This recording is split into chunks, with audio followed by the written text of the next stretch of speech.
seddoo ak yéen li nga xam ni moom la yàlla def ci sama xol am na ayu bés. Donc depuis des semaines on avait commencé cette série-là concernant les 7 dernières paroles de Jésus sur la croix du Calvaire. La dernière fois maanaam dimanche bi weesu gisoon nañu kàddu googu nga xam ne moom la Yeesu waxoon te mu doon ca kaw bant ba sama yàlla lu tax nga dëddu ma. Loolu mooy la dernière fois, 4e parole.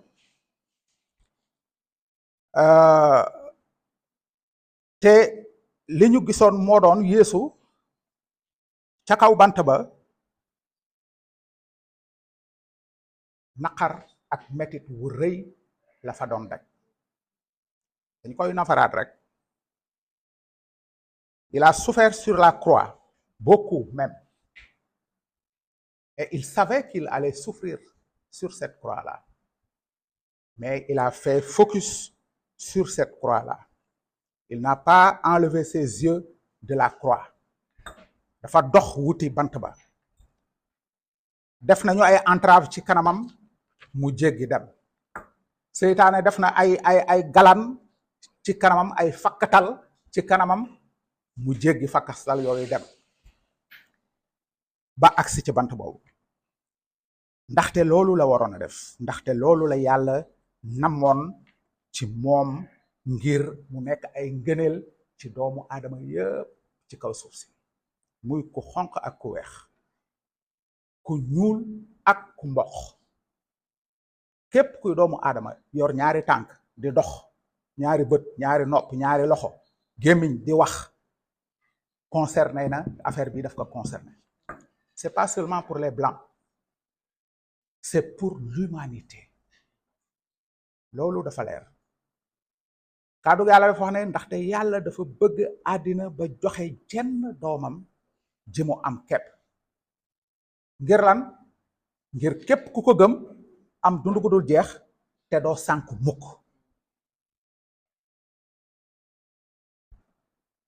Waaw, ce serait bien. Ouais. Il est au nord du Sénégal, mais je crois que vous comprenez un peu. Ah d'accord. Merci. Loolu la kàddu yàlla wax. Loolu moo taxoon projet boobu moo taxoon dégg nga maam ca njëlbéen nga yàlla tëraloon pexe moom ca njëlbéen nga. Dieu est patient, très patient. Yàlla dafa muñ lool sax. Yaakamtiwul woon dara ci li mu doon def, daf ko waroon a togg ba mu ñor xom mu doog koy yekk pour que ñi ëpp ci doomu aadama yi mën a am dund gu dul jeex. Donc la dernière fois gisoon nañu Yeesu wax loolu, mon Dieu sama yàlla lu tax nga dëdduma. Est-ce que loolu dafa doon tekki ne Yeesu dafa en attendant dafa génne woon boppam ci projet bi? Non, pas du tout. Mais il va falloir tey jii à la fin de notre message, il faudra que chacun comprenne quelque chose. Même les auditeurs qui seront en ligne là comprennent une chose. C'est que Yeesu nit la woon 100%. Comme Yeesu ni mu nekke woon yàlla 100%. ci xelu nit loolu lu jafe la. Pour nga tàqatle loolu ci xelu nit lu jafe la. Boo amul xelum yàlla doo ko mën a dégg. Doo ko mën a dégg, doo ko mën a nangu. Doo ko mën a dunde itam. Il va falloir l'intervention vraiment du Saint-Esprit pour que loolu mën a nekk.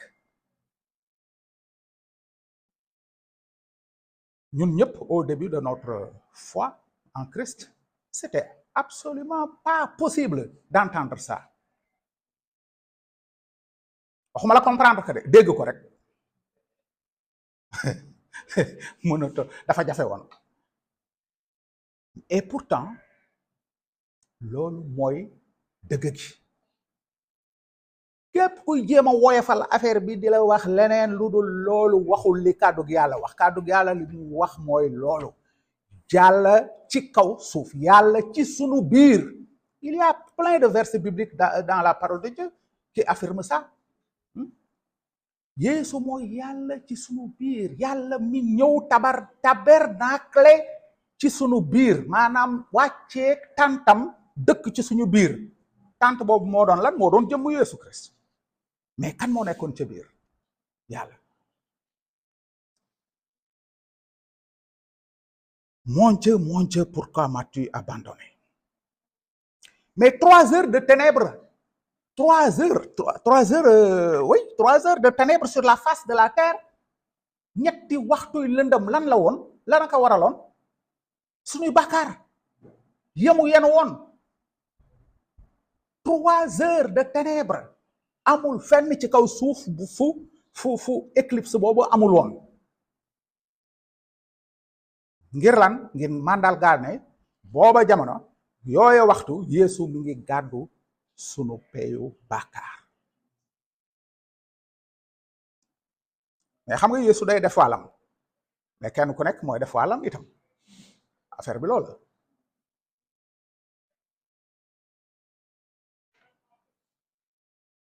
am na ñoo xam ne dañu am problème ci loolu, ne lan moo taxoon Yeesu di wax lu mel noonu. Encore une fois, je reviens sur la question. yàlla Yeesu yàlla la woon 100%, nit la woon, être humain la woon 100%. sinon du mën a comprendre nit ñi peut-être, wala nit ñi duñ ko mën a comprendre. surtout versant boobu nit ñi duñu ko mën a comprendre. mais dafa ñëw dëkk ci biir doomu aadama yi di làkk seeni làkk, di lekk la ñuy lekk, peut-être même moins que la ñuy lekk. tu vois, parce que dëkkul woon ci kër buur, daa gàddu woon mbuusam, dégg nga maam di dox bés bu nekk di dem. donc la mu doon dunde xam nañ ko. alors donc fallait que mu ñëw ci sunu biir dëkk ca, ñu mën koo jàngat, ñu mën koo xoolaat. Baye Diop dafa wax benn affaire, dafa fàttali benn affaire bu am solo dimanche passé. mu ne ci yoonu Moussa, xar ma nga gàtt ba nga xam ne moom la ñu waroon a rendi, gàtt boobu dañu ko waroon a seetlu. dañu ko waroon a ber teg ko fële seetlu ko ñetti fan. tout est symbole dans la parole de Dieu. il faut avoir les yeux du cœur et de l'esprit pour pouvoir comprendre ça. ñetti fan, ñaata fan la Yeesu def ci kaw suuf ci ministère am, en parlant de son ministère terrestre? ñetti at. ñenn ñi ne ñetti at ak genn wàll. dégg nga muy dox ci kaw suuf si dëkkoo dëkk, di yëgle xibaar bu baax bi, di jàngale, di def ay kéemaan et tout ça. ba ñetti at yooyu weesoo ñu jàpp ko daaj ko ci bant bi. xar moomee itam ba ñetti fan yoo weesoo ñu xool ko, juge ka xam ni kii jub na, dégg nga maam lenn fellul ci moom, lenn foful ci moom, ñu doog koy rendi mu doog a mat lañu ko doon doyee.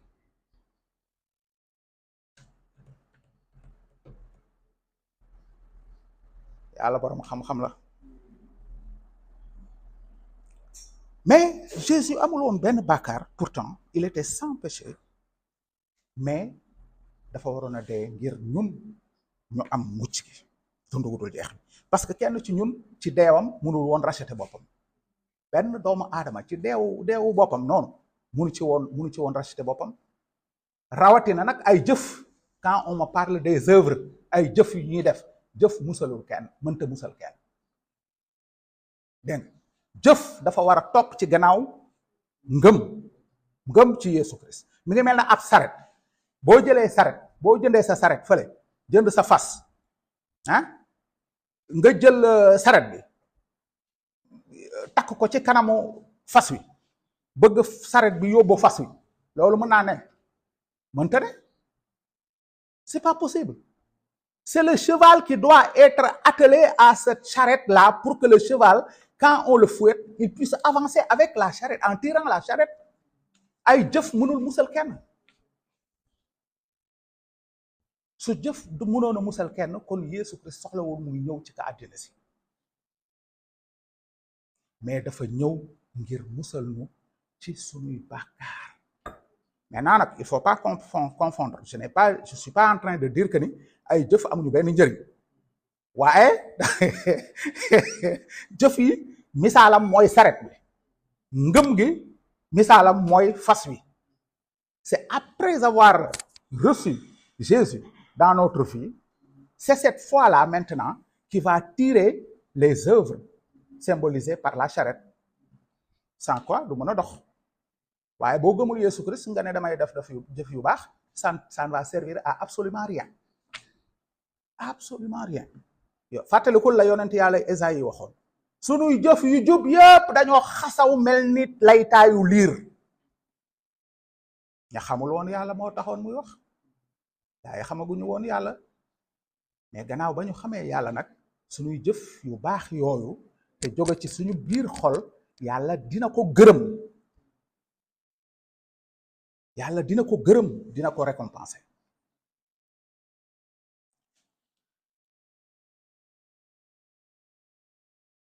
xam nga bi Yeesu waxee sama yàlla lu tax nga dëddu ma seytaane ak ay gàngooram yi nekk ci biir lëndëm gi dañu daal di fecc parce que bul fàtte nag seytaane c'est un ancien boo xam ni fekk na lépp liggéeyal na yàlla fu ne waaye dafa bëggoon a jël palaasu yàlla moo tax yàlla caw ko mais xamul lépp bi Yeesu yéexoo loolu nag mu daal di jubilé fecc. Pour lui il est content c'est fini le projet bi gars yi doon teg doxul mais dafa fàtte ne ku la mag ëpp lay sagar yàllaa ko mag yàllaa ko ëpp ay sagar fuuf du moroom.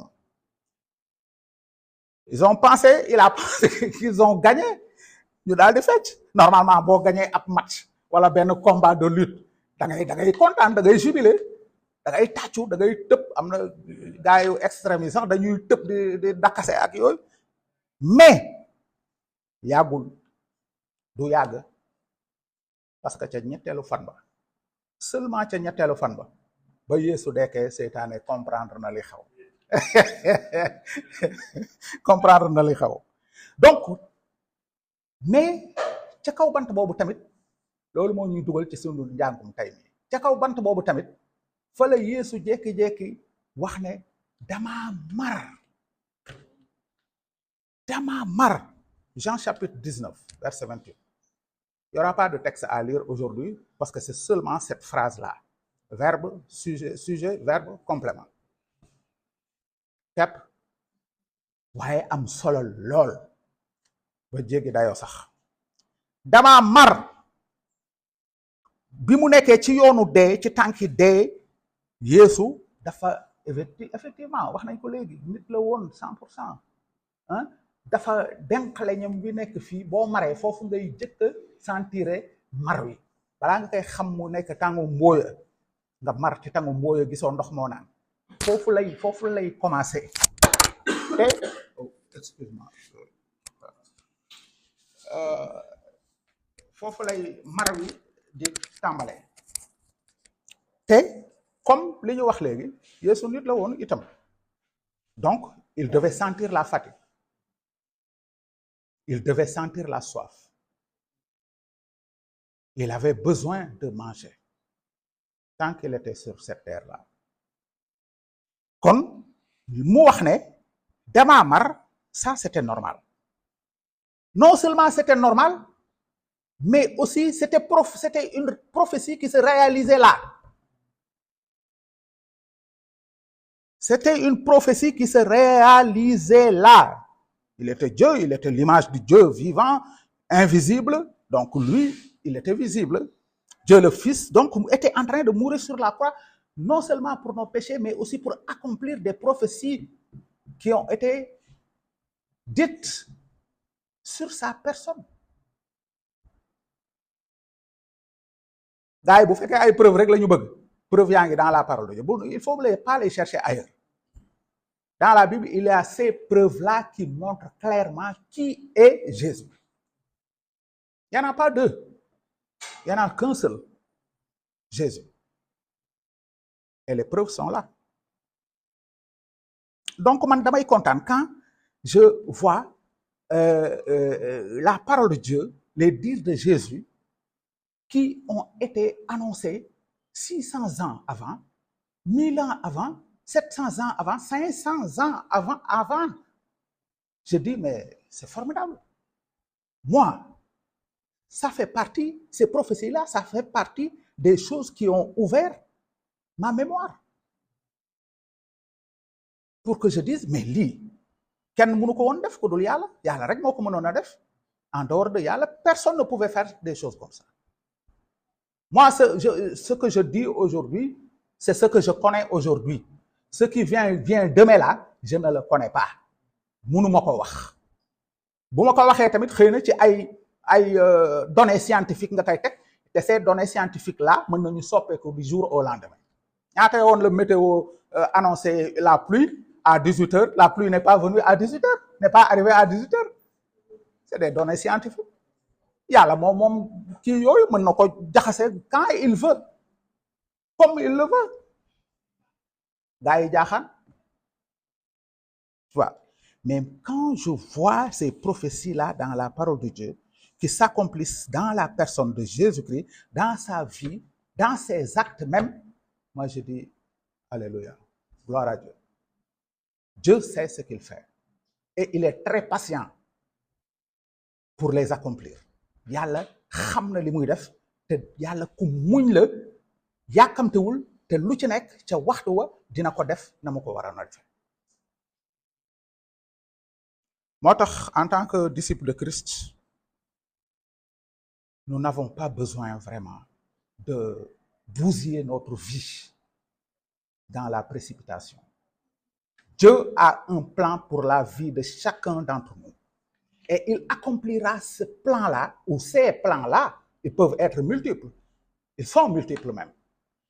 Quand il le voudra, il l'accomplira. C'est quand il a voulu qu'il a accompli ce plan du salut en la personne de Jésus-Christ. Ce n'est pas après 1 an de ministère. Pourquoi pas? Dieu ne pouvait pas le faire? Il pouvait le faire. Mais ce n'est pas en 1 an de ministère. Ce n'était pas en 2 ans de ministère, mais c'est en 3 ans et plus de ministère qu'il l'a accompli. Parce que lui, il sait ce qu'il fait. Moom Yàlla xam na li muy def. Te du ko def ca waxtu wa jotul. Seytaane mënu ko modifier.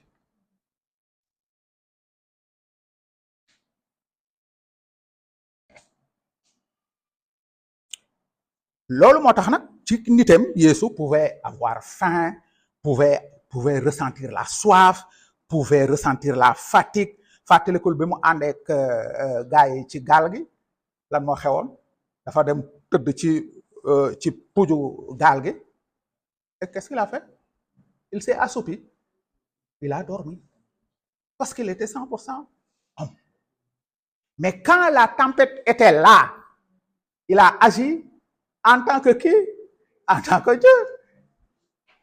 Yëkkati loxoom la def sàmbaraax bi nga xam ne moo naroon a këpp gaal gi ñëpp dee mu ni tekk. C'est ça. Donc mi ngi doon accomplir la parole prophétique. Psaume 69 de David. Foofu lay waxee foofu la Daawuda doon waxee ne dama marte dañu ma nandale lu mel ni vinaigre lu wex. Tu vois? Mais keroog ba Yeesu waxee loolu ca bant ba lan la soldaar ba def ngir ñaawal ko dafa daal di dem jël éponge lu ñu mën a tudde éponge tey ji dugal ko ci benn ndox mu wex mu ñu mën a tudde tey ji vinaigre moo gën a wex sax vinaigre. Tu vois? Parce que ñoom dañ ko doon jëfandikoo ngir apaiser douleur wu wàññi douleur wu ñi nga xam ne ñooñu lañ doon crucifier ca bant ba. C'était leur technique. Comme daa mar ndox amu fi te kenn fasu ko yéene may ndox bu koy ñaawal jël kooka loola éponge ba soos ka ca daal di ñëw taf ko ci gémmiñ gi pour mu naan ko. C'est pas pour rien que ça s'est passé comme ça. C'est pas un hasard aussi. C'est parce que Dieu avait utilisé David longtemps avant pour loolu nekk signe yi wane ne Yeesu mooy ki muy jiiñ boppam mooy ki muy teg boppam du keneen.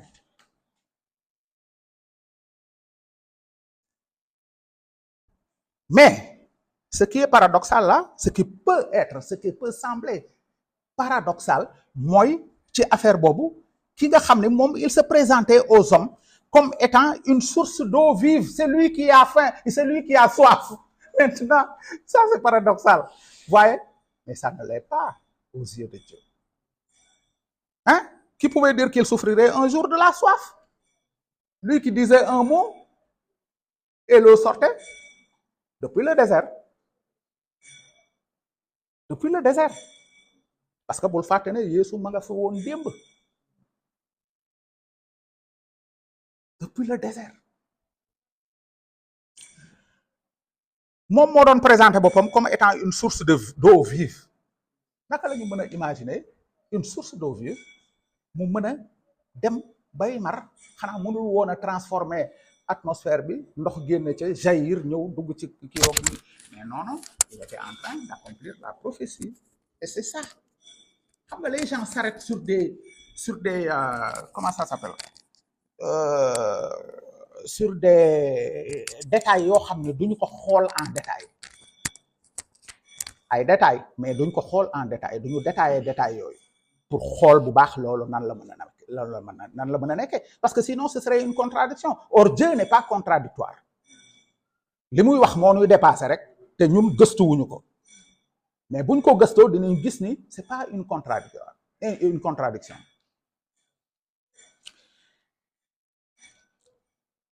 moom ak jigéenu waa Samaria ca teen ba dégg nga ko mu ne jigéen ja may ma ndox may ma ndox. Est-ce qu'il avait besoin de demander à cette femme-là à boire? Il était déjà au puits, assis sur la margelle du puits. Il pouvait dire un mot et l'eau sortirait avec un pot même s'il le désirait. Tu vois, mais defu ko parce que am na beneen liggéey bu ko fa doon nekk nag en attendant. Mais jigéen ji daf ko wax ne mais yow man soo lu tax nga may ñaan ndox man. mu ne ko gis nga yow xamuloo ki lay wax ak yow soo xamoon kii wax ak yow yaa koy ñaan ndox te moom dina la may ndox. ba léegi comprendre ragul de Yeesu continuer waxtaan ak moom jusqu'au point où elle a compris que ni kii mooy almasi bi ñu doon xaar. jigéen ñi bu leen xeeb seen bopp par rapport au travail du Seigneur. Ne vous laissez pas sous-estimer, ne vous sous-estimez pas. ñooñu kooku la Yeesu jëfandikoo d'ailleurs pour que l'évangile pénètre en Samarie. Et tout le monde savait que les Samaritains c'était les ennemis des Juifs. Pourtant ñoom ñëpp sax ñoo bokk fa ñu soqi ko de. Tu vois, mais c'était les ennemis jurés. Mais ndaw soosu moo daw dem ca kër ga wax leen ne tase am fekk naa ca teen ba koo xam ni wax na ma lépp li xewoon ci sama dund. Kan moo mën a wax lépp li xew ci dundu nit ki hein? Tu vois, non, il y a des détails que les gens doivent reconsidérer. Kan moo mën a wax lépp li xew ci dundu nit ki? Ça veut dire que ni lui dans sa tête il avait les images de toute la vie de cette dame là. Demal woowal ma sa jëkkër mu ne ko aw ma jëkkër de mu ne ko wax nga dëgg parce que kii ngay sëyal kii nga nekkal nii sax du sa jëkkër te Yeesu dugg fa demu fa. Il n'a pas été informé par ses disciples parce que demuñu ko. Ses disciples étaient derrière d'ailleurs très étonnés de venir et de le trouver parler avec une femme.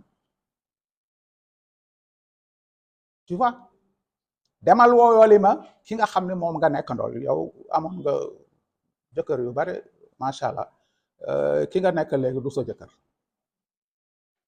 mais bi ndaw sa gisee loolu lépp déggee loolu lépp dafa daal di daw ca dëkk ba yuuxu ca biir dëkk ba yëpp woote ñu ñëw déglu ko.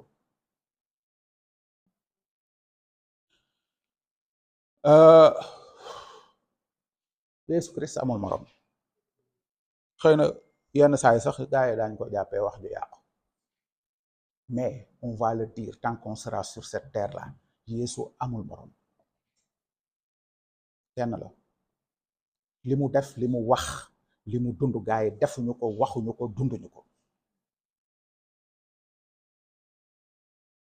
moo tax ndaw sa Yeesu finalement dafa ko ne gis nga man bi ko Yeesu waxee ne yow foo jëlee baat xanaa doo ma ni da ngay gas beneen ten bi sunu maam moo ñu ko fi gasaloon tu vois ñoom ñaari xeet yooyu yëpp ñoo bokk maam tu vois Yeesu ne ko déglul gis nga man ku ma gëm ay dex ñooy bale ci yow ñooy bale ci dënnam.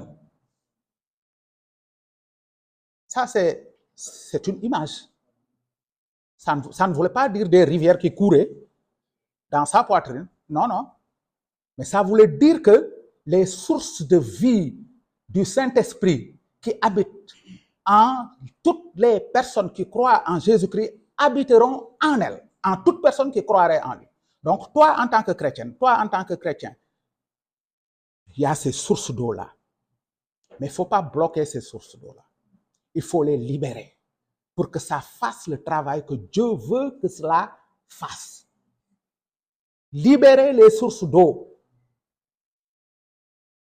Ne mettez pas des barrages, des digues sur ces sources d'eau-là. Le plan de Dieu pour sauver l'humanité était en train de s'accomplir. Te kenn mënu ci dara, tous, nada, rien du tout.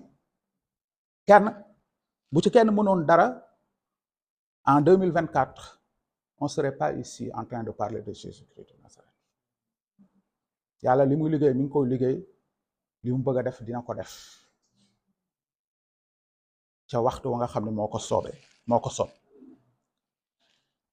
En tant qu'homme donc Jésus bien sûr pouvait souffrir de la faim, de la soif, de la solitude même. Tu peux imaginer ça? Solitude même. Il a souffert toutes ces choses-là. Pourquoi? Ne sois pas contrarié quand quelqu'un te dit que Jésus nit la woon rek da doon lekk ak di naan di dem fële.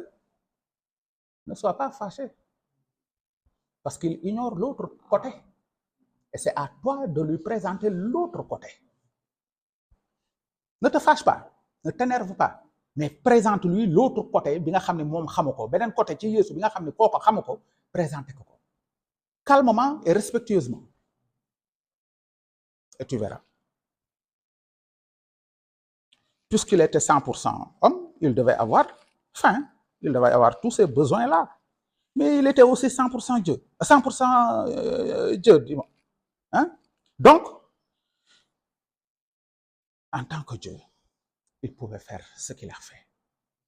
ca weer yee ca gannaaw jàngoon nañ fi Yeesu ak sàmbaraax ma ca kaw géej ga loolu ku dul yàlla mënoo ko def. ay taalibeem jiitu ko mu dabi leen di dox ci kaw ndox mi une personne humaine flottante muy dox ci kaw ndox mi mais gars yi dañu waroon a tiit moo tax ñu tiit ñu yaakaar ni njuuma la ay rab la ñu yuuxu mu ne leen non calmez-vous man la c'est moi daal di yéeg ci bato bi ba mu sonnee ba sonn lan la defoon ba ñuy traversé dex ga dafa daal di sóonu ci bato bi ci gaal gi daal di nelaw parce que il était Dieu. il était, pardon, homme, mais il était Dieu. C'est parce qu'il était Dieu qu'il a pu calmer la mer, la tempête. Certes, on va me dire qu'il y a des magiciens qui peuvent faire des choses comme ça, mais l'histoire récente nous a montré que quelqu'un ici au Sénégal avait donné rendez-vous aux gens à la plage de Dengamam pour ouvrir la mer en deux. Est-ce qu'il l'a fait? Est-ce que def na ko? Anamu dawul bu dawul woon gars yi duma ko duma yu metti. Donc Yesu Christ amul morom. Foofu laa bëgg yem, foofu laa bëgg jeexale. Yesu Christ amul morom. Ne te laisse pas intimider par qui que ce soit. Il n'a pas d'égal. Jeex na, point final. Merci beaucoup.